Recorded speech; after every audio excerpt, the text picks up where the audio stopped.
Hello guys, आज हम हिंदी में सूक्ष्म पाठ योजना का निर्माण करेंगे जिसमें कौशल होगा दृष्टांत कौशल। इसे उदाहरण सहित दृष्टांत कौशल भी कहते हैं। फिर होगा कक्षा 8th तथा प्रकरण होगा संज्ञा। फिर होगा दिनांक जिस दिन हम यह पाठ योजना बना रहे हैं। इस पाठ योजना को बनाने से पहले इस कौशल के प्रमुख घटकों के बारे में जान लेते हैं जिनका उपयोग करते हुए हमें इस पाठ योजना का निर्माण करना है। जिसमें सबसे पहले होगा साधारण, प्रत्यक्ष प्रासंगिकता, रोचकता, उचित माध्यम, विधि, छात्र सहभागिता। इन सभी घटकों का प्रयोग करते हुए हमें इस पाठ योजना को बनाना है जिसमें प्रश्न साधारण होने चाहिए तथा क्वेश्चन प्रासंगिकता से युक्त होने चाहिए, प्रश्नों में रोचकता होनी चाहिए तथा एक निश्चित विधि पर इस पाठ योजना का निर्माण होना चाहिए तथा इसमें छात्रों की सहभागिता होना बहुत ही महत्वपूर्ण घटक है। जिसमें सबसे पहले होगा छात्र अध्यापक कथन। किसी व्यक्ति, वस्तु या स्थान के नाम को संज्ञा कहते हैं, जैसे मोहन, सोहन, दिल्ली, हिमालय, किताब, पेन आदि।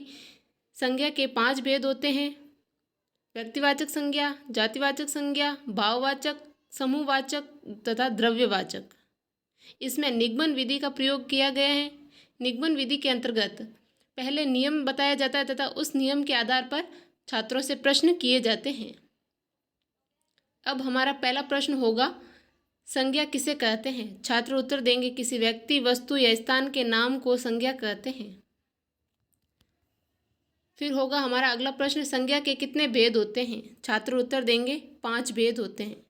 संज्ञा के भेदों के नाम बताइए। छात्र उत्तर देंगे, व्यक्तिवाचक संज्ञा, जातिवाचक संज्ञा, भाववाचक संज्ञा, समूहवाचक संज्ञा तथा द्रव्यवाचक संज्ञा।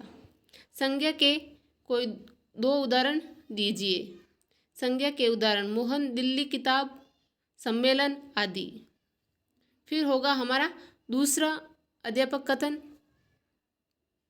जिन शब्दों से किसी एक व्यक्ति, वस्तु या स्थान के नाम का बोध हो तो उसे व्यक्तिवाचक संज्ञा तथा जिन शब्दों से एक ही प्रकार की वस्तुओं, व्यक्तियों तथा जातियों का बोध हो उसे जातिवाचक संज्ञा, और जिन शब्दों से किसी व्यक्ति या वस्तु के गुण या दोष का बोध हो तो उसे भाववाचक संज्ञा, और जिन शब्दों से समूह या बहुलता का बोध हो उसे समूहवाचक संज्ञा कहते हैं तथा जिन शब्दों से किसी धातु, द्रव या ऐसी वस्तुओं को जिसे नापा तोला जा सके उसे द्रव्यवाचक संज्ञा कहते हैं। फिर हम इन्हें उदाहरण के द्वारा समझाना है।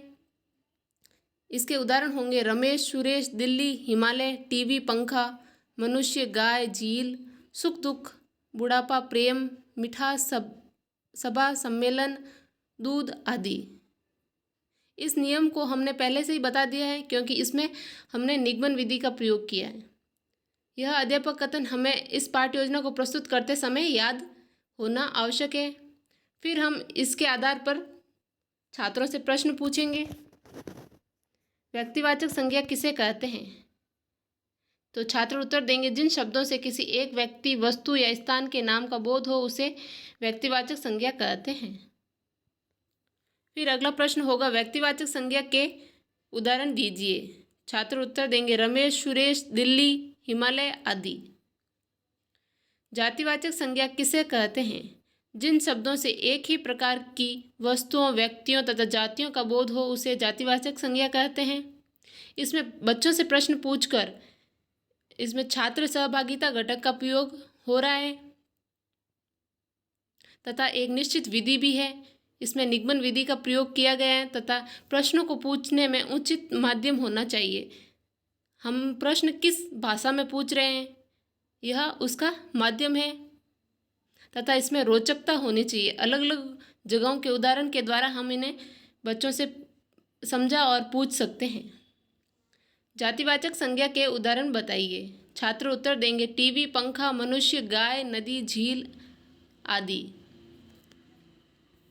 फिर होगा हमारा अगला प्रश्न, भाववाचक संज्ञा किसे कहते हैं? छात्र उत्तर देंगे, जिन शब्दों से किसी व्यक्ति या वस्तु के गुण या दोष का बोध हो उसे भाववाचक संज्ञा कहते हैं। भाववाचक संज्ञा के उदाहरण बताओ। छात्र उत्तर देंगे सुख दुख, बुढ़ापा, प्रेम, मिठास, ये सभी मनुष्य में होने वाले भाव है। इसी कारण ये भाववाचक संज्ञा के उदाहरण होंगे। जिन शब्दों से समूह या बहुलता का बोध हो उसमें कौन सी संज्ञा होगी? तो छात्र उत्तर देंगे समूहवाचक संज्ञा। समूहवाचक संज्ञा के उदाहरण बताइए। सभा, सम्मेलन और गोष्ठी। इन सभी में एक से अधिक मनुष्य सहभागी होते हैं, इसलिए इसमें समूहवाचक संज्ञा होगी।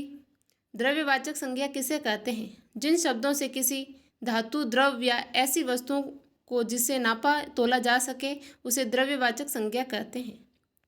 द्रव्यवाचक संज्ञा के उदाहरण बताइए। तो छात्र उत्तर देंगे तेल, दूध और सोना। हमें इसी प्रकार के उदाहरणों का प्रयोग करना है जिनको छात्र सामान्य जीवन में देखता है, ताकि उन्हें समझने में आसानी हो।